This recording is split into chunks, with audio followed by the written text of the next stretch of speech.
¿Cómo están? Les saluda Alexis Meléndez y les doy la bienvenida a Hechos y Palabras, un espacio dedicado a entrevistas a diversas personalidades de la política nacional. Hace 37 años en el Perú se firmó la Constitución de 1979. Esta magna carta fue firmada por Víctor Raúl Haya de la Torre y fue una de las constituciones, a opinión de los especialistas, más democrática y representativa. Y en esta oportunidad, para conversar sobre este tema, hemos invitado al doctor Javier Vallerriestra, gran político peruano y experto en materia jurídica. Doctor Javier Vallerriestra, ¿cómo está usted? ¿Cómo estás? Gusto poder tenerlo en Hechos y Palabras. La Constitución de 1979 marca un hecho importante para la política peruana. En verdad marca un antes y un después. ¿Qué reflexiones le da este acontecimiento tan magno? Bueno, tuve el honor de ser constituyente y de estar cerca de Haya de la Torre en la Asamblea. Continuamente iba yo a la presidencia de ese congreso a conversar con Víctor Raúl sobre los temas por tratar. Ahora, ¿qué significado tiene para mí la Constitución de 1979? Ha sido la Constitución, la ley de leyes más limpia que ha tenido el Perú, porque las anteriores fueron las de Leguía, que fueron amañadas entre el año 19 y el año 30. Después vino la de Sánchez Cerro, que fue una constitución también amañada en que se proscribió a los partidos de organización internacional para evitar la presencia del APRA. Y finalmente vino después ya la Constitución de 1979, en que, presidida por Haya de la Torre, se dio una carta liberal, democrática, defensora de los derechos humanos. Y finalmente con la carta que tenemos hoy día, que es una carta apócrifa, porque fue fruto de coacciones y de presiones dictada por el fujimorismo imperante entonces.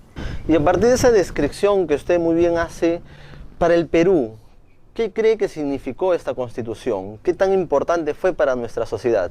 La de 1979. Exacto. Primero, que fue una Constitución abocada al tema de derechos humanos, más que un tema de organización económico-social. Lo interesante fue la Declaración de los Derechos del Hombre, que por los cuales todo el articulado de ese texto se ve que está enderezado a exaltar al hombre, a levantar al hombre, a salvarlo de los atropellos. No es verdad de que fue una constitución para permitir el liberalismo económico, como se ha insinuado siempre. ¿En qué forma? Tanto es así que cuando se produjo el golpe y vino la Carta del 93, que es ultraliberal y procapitalista, los empresarios la festejaron con alegría y no lamentaron la desaparición de la Carta de 1979. A la caída del fujimorismo, a finales del siglo XX, a inicios del siglo XXI, entra un gobierno de transición que fue encabezado por el doctor Valentín Paniagua. ¿Usted cree que en ese momento la coyuntura política se daba para poder volver a la Constitución de 79? Sí, la Constitución de 1979, que para mí rige hasta hoy porque es una Constitución técnicamente correcta y vanguardista en materia de derechos del hombre, debió restaurarse por Valentín Paniagua. Valentín Paniagua era una gran persona, un ilustre cusqueño, fue presidente del Congreso, etcétera, pero vaciló y no restauró la carta, para lo cual estaba autorizado por el texto de la Carta del 79, que decía que cualquier ciudadano premunido no de autoridad podía contribuir a la restauración textual de la Constitución. Así que fue un error de su parte no restablecer la Carta de 1979, para lo cual estaba facultado legislativa y constitucionalmente. Algunos críticos mencionan que la Constitución de 1979 es una constitución estatista de carácter intervencionista, una presencia muy fuerte de parte del Estado. Por el contrario, también quienes la defienden argumentan que esta Carta de 1979 valora mucho y el respeto a los derechos humanos, la división de poderes. ¿Cuál cree que debería ser la concepción que el ciudadano debería tener respecto a esta Constitución? Como les recuerdo, yo fui miembro de la Asamblea Constituyente, fui diputado en esa Asamblea, y le puedo decir que el espíritu que dominó, que embargó a los que estábamos ahí presentes, era restablecer los derechos humanos que habían sido conculcados por los gobiernos anteriores de todo el siglo XX. Y entonces nosotros construimos esa Constitución no para servir a los capitalismos ni para servir al imperialismo, eso es un absurdo.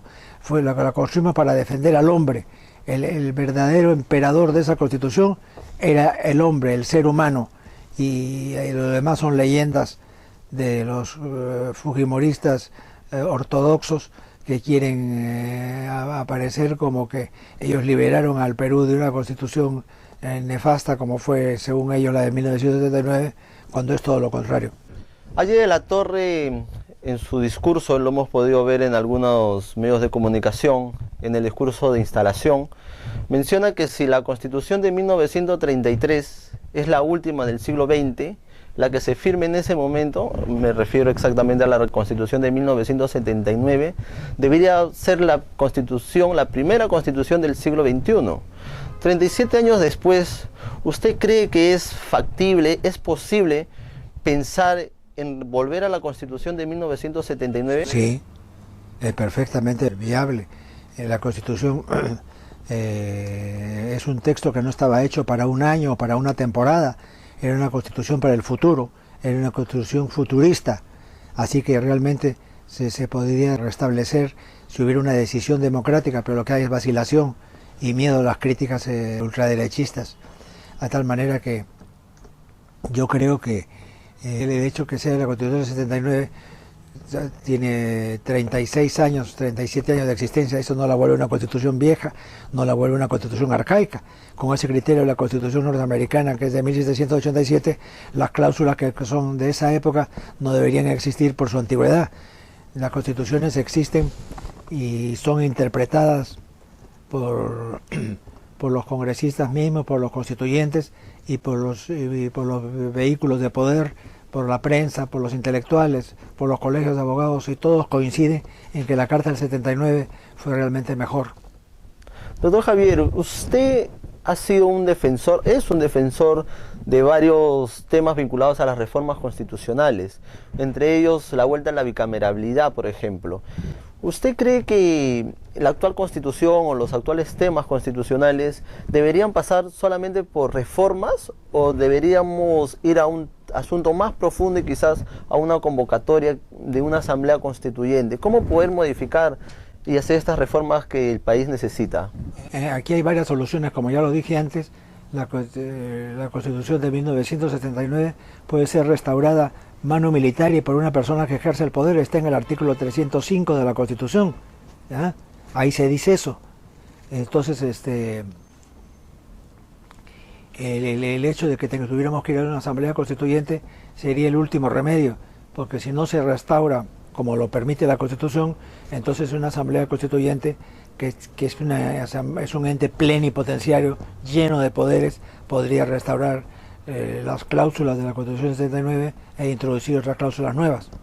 Un poco difícil con la actual coyuntura y la conformación del Parlamento actualmente, ¿verdad?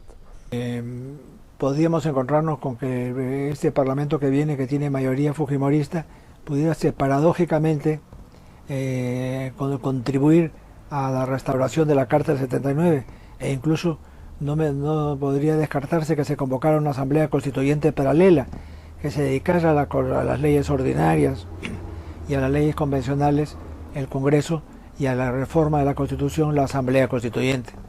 Y eso iría un poco también en contra de su propia línea política. Recordemos que ellos fueron los propulsores de la Constitución del 93. Fueron los que la hicieron, y es una Constitución que tiene pues cláusulas insostenibles como el unicameralismo. El Perú siempre ha sido un país bicameral, por eso todos los problemas de entrampamientos en que se encuentra el Congreso en diversas ocasiones se debe a esa presencia unicameral. En cambio, como dos cámaras, una Cámara de Diputados disoluble y un Senado indisoluble que tiene que cumplir su mandato, en que el Senado tenga atribuciones de vigilancia del orden constitucional, eso sería la posición ideal que nos permitiría tener una Constitución ajustada a los cánones históricos del Perú. Usted, dentro de la participación de la política peruana, su cercanía, su militancia dentro del partido aprista, ¿algún recuerdo en particular que usted tenga con Haya de la Torre? Personalmente conmigo no, porque yo lo veía con mucha frecuencia, lo veía todos los días, pero sí me parece muy interesante, muy pintoresco el diálogo que tiene él con Hugo Blanco, cuando él se estrena como presidente de la Asamblea, comienza a citar a los representantes de los diversos grupos políticos, y en una de esas cita a Javier Díaz Canseco y a Hugo Blanco, dos figuras pues radicales, rojas, sobre todo Hugo Blanco, y Víctor Raúl a Hugo Blanco lo trata como un chico y le dice: esto no lo puedes hacer, esto tiene que ser en este camino, esa posición que tienes es una posición llena de errores, y Hugo Blanco no se atrevió a consultar, a discutirle a Víctor Raúl. Víctor Raúl lo amonestó como si fuera un miembro de la JAP. Usted sabe que el APRA, el Partido Aprista Peruano, actualmente viene todo un proceso de renovación, lo está viviendo, y hay anuncios de candidaturas, hay posturas al interior, propuestas que implican una renovación desde la base, otras posiciones que indican que la renovación debe hacerse desde los órganos nacionales, llámese el Comité Ejecutivo Nacional, la dirección política. En su experiencia como político, ¿cuál es el camino que debería seguir el APRA para renovarse y reinsertarse con la sociedad? En este momento nos encontramos con que hay mayor presencia juvenil en el APRA que la presencia de viejos. Yo soy el más viejo de los apristas en la actividad y tengo 85 años, pero de ahí nos saltamos a los 70 años, ahí está Carlos Roca, después viene próximamente Alan García, etcétera.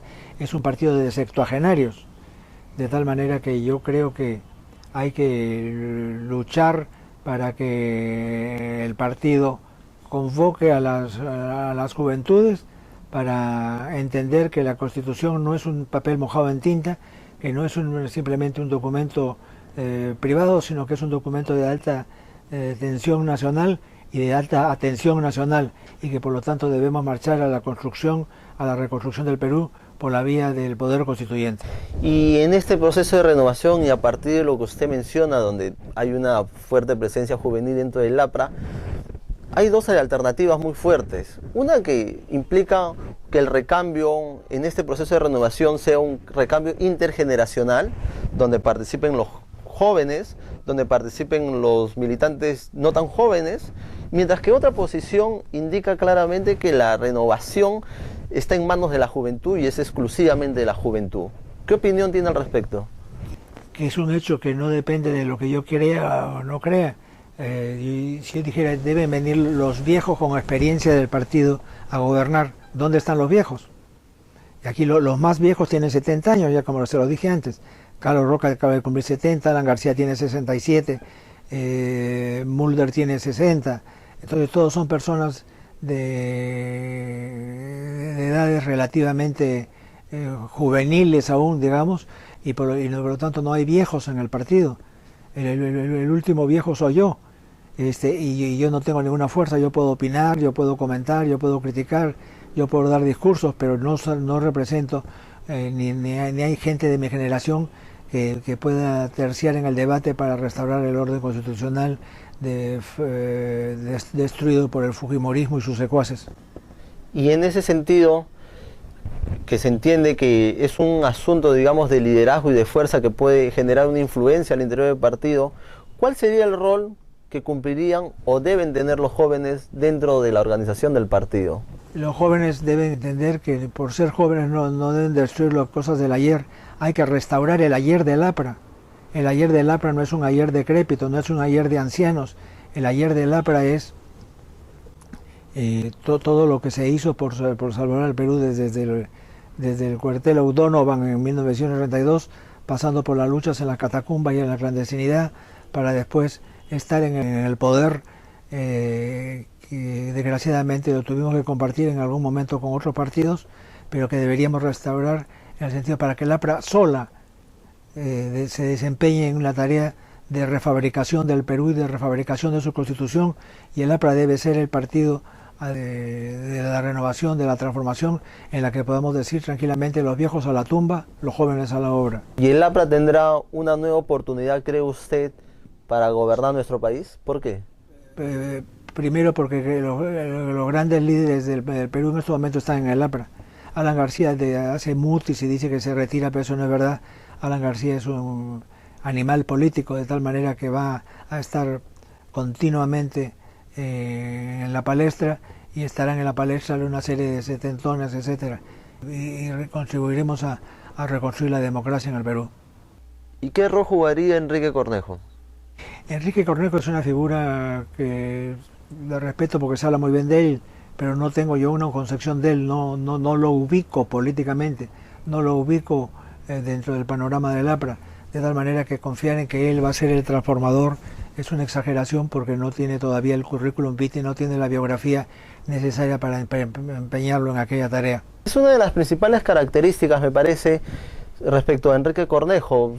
Se dice que él no tiene una militancia tan profunda dentro del partido. ¿Qué tan cierto es esto, usted que tiene tanto conocimiento y ha participado en el APRA desde hace años? Realmente no tiene militancia dentro del partido, es una figura novísima, de tal manera que pretender decirle a la juventud del APRA y a los militantes del APRA voten por Cornejo, que es una figura nueva, es exponerse, es decir, es una figura nueva pero es una figura desconocida.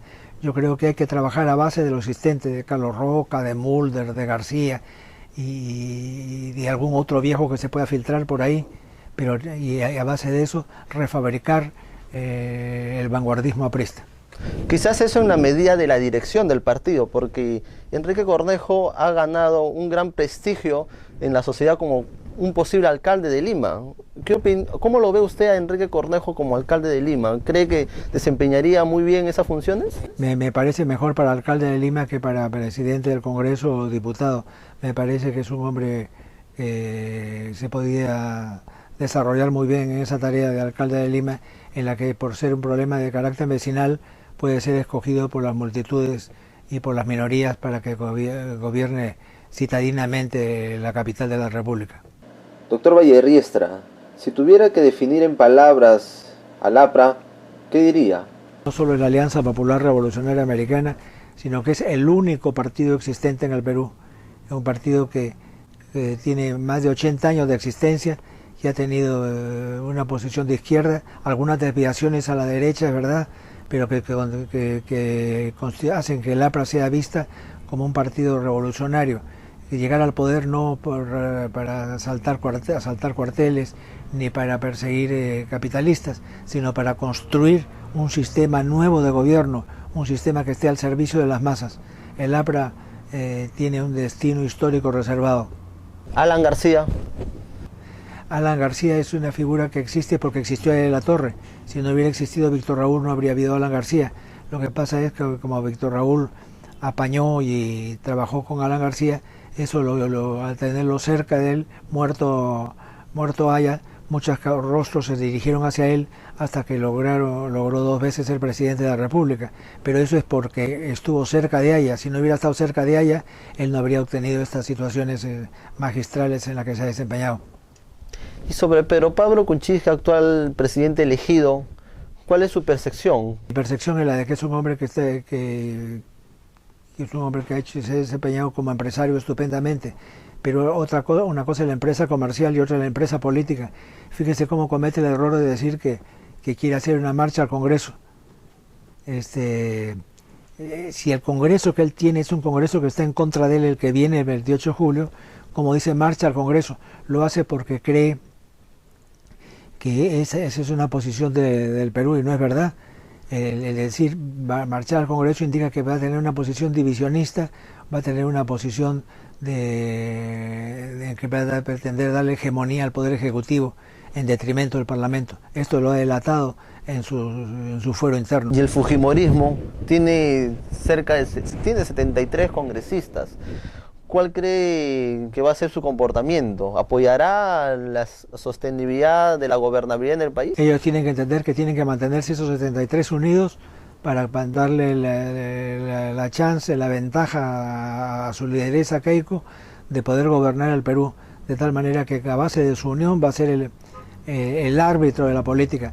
Perdieron la última elección, pero eso se debió a que se les hizo un cargamontón y lo perdieron estrechamente. De lo contrario, habrían ganado la última elección en la que terminó Kuczynski de presidente. Finalmente, ¿cómo ve el futuro del APRA? Yo veo al APRA distinguirse ahí porque un partido político no es solo el momento en que se vive ni los líderes que tengan en ese instante, sino que es historia. Y el APRA en su posición histórica tiene una postura de ventaja mayúscula que nos permite decir que por ese pasado tiene un futuro.